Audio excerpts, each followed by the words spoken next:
All right, traders, investors, and even you degenerate gamblers. Yes, I'm talking to you.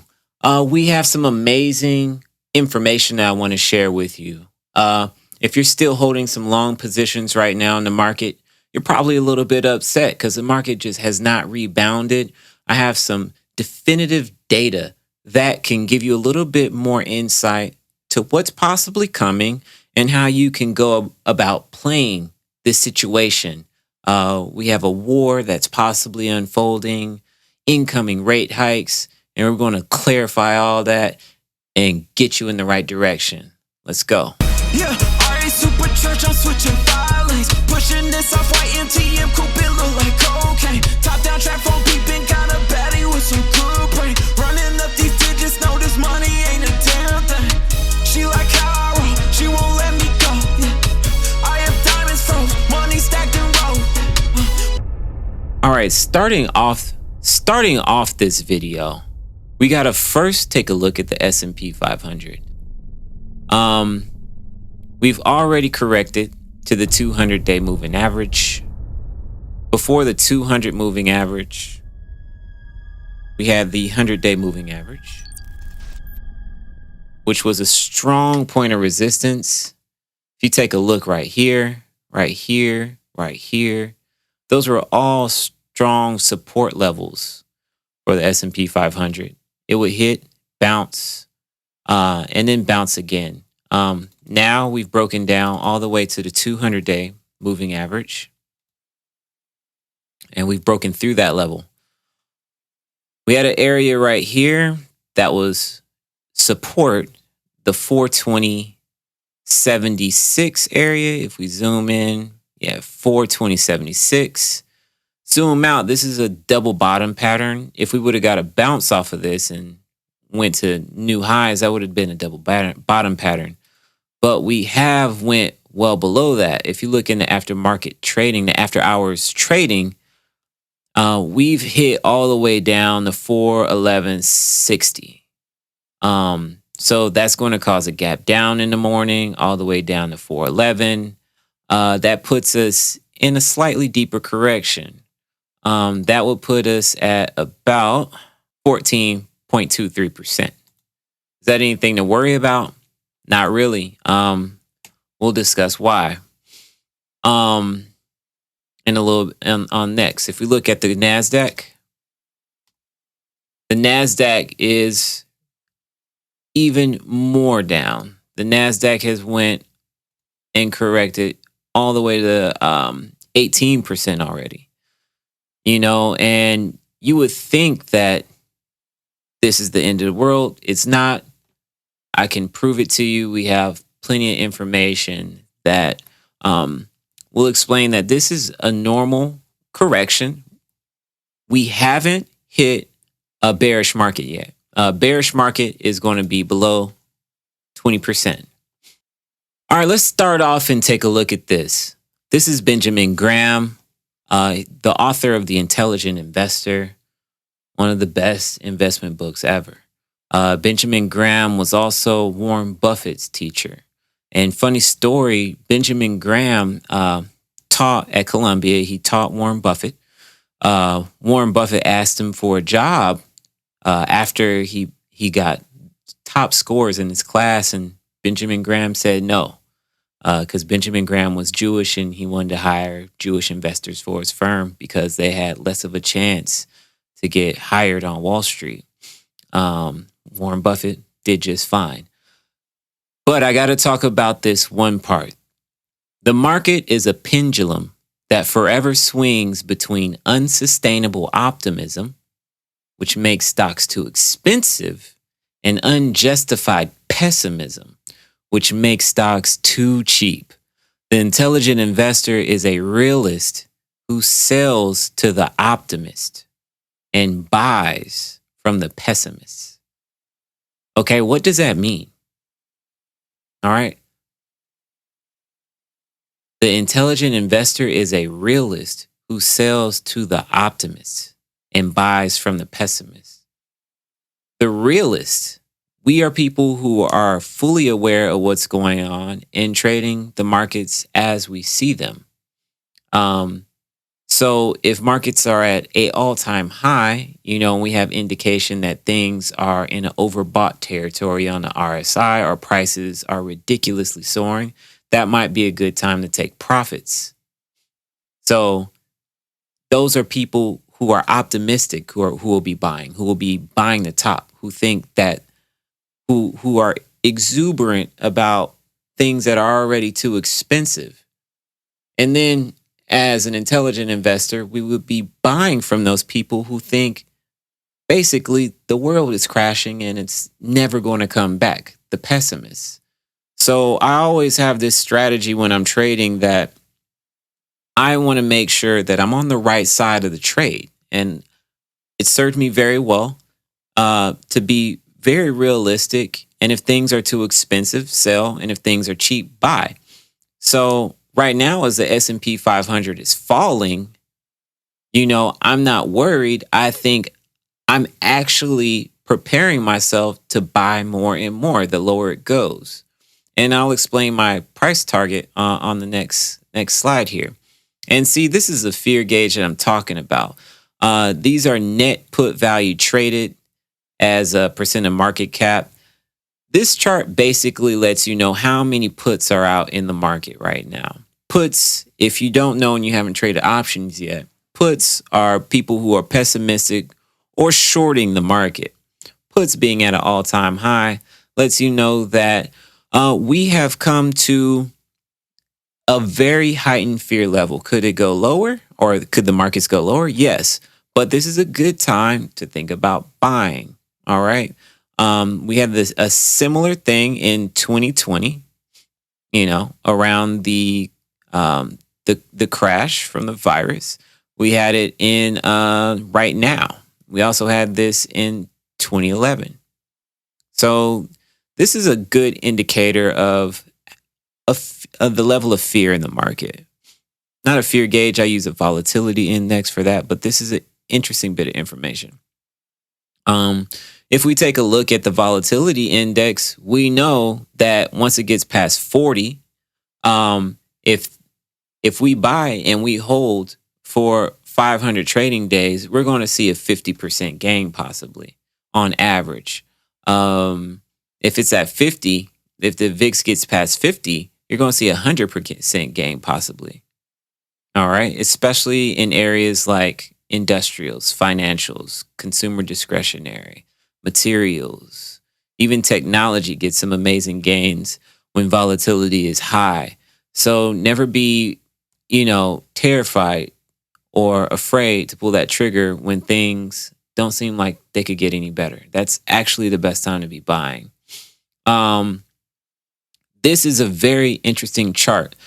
This chart is going to tell us about corrections and bear markets. If you look here, a correction is defined as a 10 to 20% drop. Okay? So a lot of people, when they're saying the market's crashing, a crash is when markets drop, almost like 15 to 20% in a day. This is a correction. It's dropping. We're at about 15% now. We haven't gone past 20%. So we are not in bear market territory. Bear market is when the market drops below 20%. Okay. So out of 24 corrections, only 5 have turned into bear markets. And that's in the last 47 years. So in 47 years, we've gotten 5 bear markets. We had one in 2020. So it is possible to have another one this year in 2022, but it is kind of unlikely. All right. I think we're going to have a lot of volatility. We might retest some lows again, and then we should end the year on a positive. Not a huge gain, but it should be a positive. So on average, a correction is going to be 13.7%. All right. And that happens once every 2 years. A bear market is going to be on average 32%. And that happens once every 9 years. So statistically, it is very unlikely that we will have a bear market right after we've just had one in 2020. All right. But anything's possible. We'll keep an eye on it. But at least we have this data to know that, this 20% correction is pretty much right on time. All right. It happens once every 2 years. This is normal. We also have a midterm election going on. So during the intra-year pullback of a midterm election year, it's on average 17%. We're just now approaching 17%. So we're right on point. Could it go lower? Just a little bit lower than 20, possibly. But we're on point for 17%. And then it says the last 3 months and the first 2 quarters following the midterm election are extremely bullish, averaging 32%. So essentially, we want to be positioned to take full advantage of all the gains that are going to happen after this. Like I said in that first slide, we want to buy from the pessimist.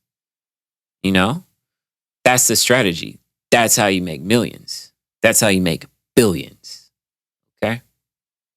Also, a lot of people are worried about the war. They're worried about the Fed raising rates. Okay. All of those things you could actually be worried about. Okay. But if you take a look at this, in 93, the Fed had a 3% rate hike, went from 3% to 6%. Over the following years, you did have some volatility a little bit over this time. But the market, the S&P 500, this black line, it goes up. So Fed raises rate, market goes up. Boom. All right. Again, from 5% or about 4.8% to 6.5%. Boom. Market goes up again. As the rates drop right here around 2000, that was during like Y2K, the rates drop substantially. Also, the market drops. All right. You see that? And then right here from 1% to 5%, we have massive gains in the market. Okay. As soon as they drop rates, what happens to the market? It goes down and follows. All right. And then we had rates pretty steady, markets going up. We raise rates here from, about 0.5 to 1, and the market takes off. So if they raise rates, that is actually good for the market in the long term. In short term, we might have some volatility, but it's no cause for panic in the long term if the rates go up. Your bigger, large cap stocks are going to do very well. So we want to make sure we're positioned with a portfolio of large cap stocks for the rate hikes. We don't want to run and hide. Also, this is the 10-year Treasury bond yield with the S&P 500.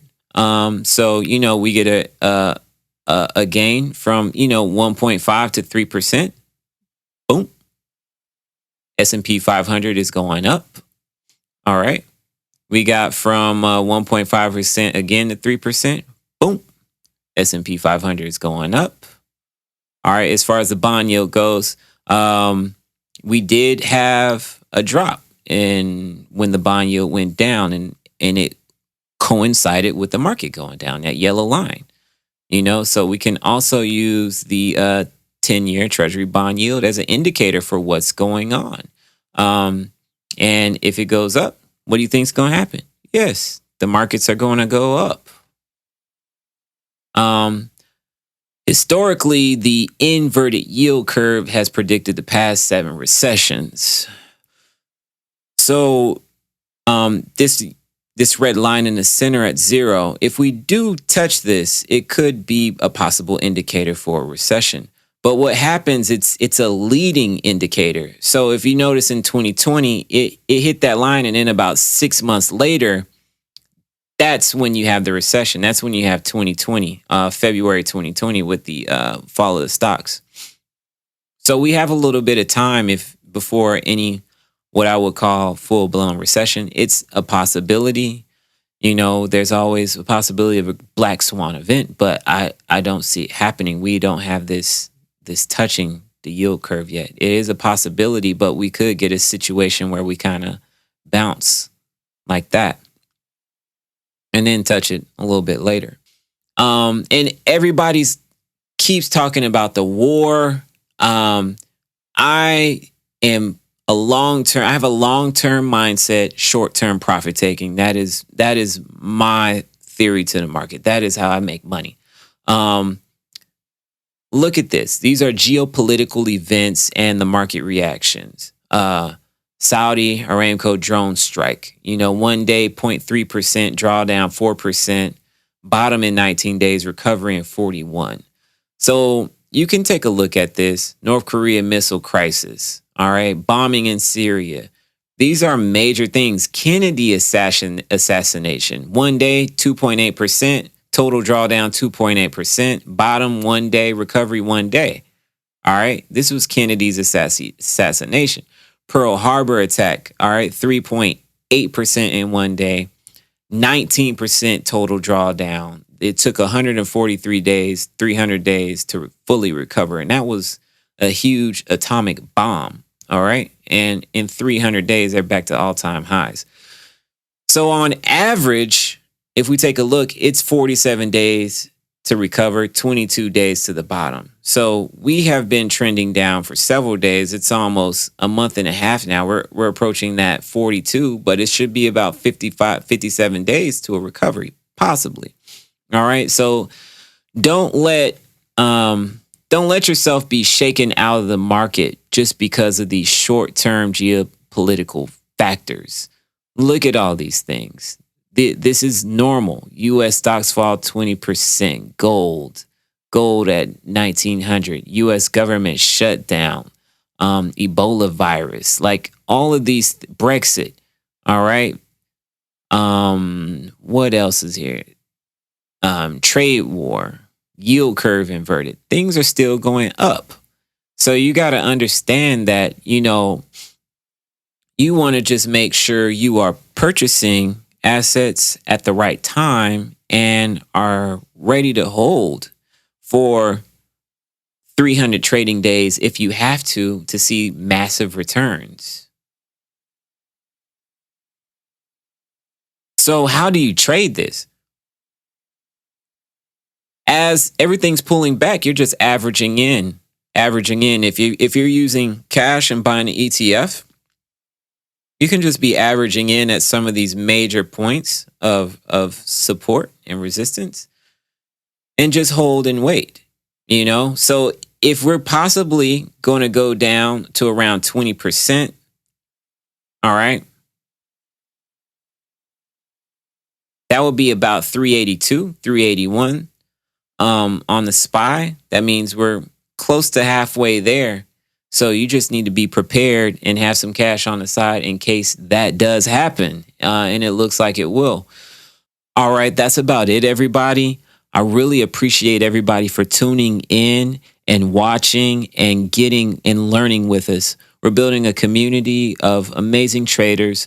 I have tons of people in the Discord. You can go ahead and click the link below if you want to get into our Discord and learn more and get up-to-date information on the trades as they're developing and the best points for entry. It is the best place to be to get the information the quickest. Please hit the like and subscribe button. May the markets be with you. Lamborghini drive, VVS is on my neck. She like the way my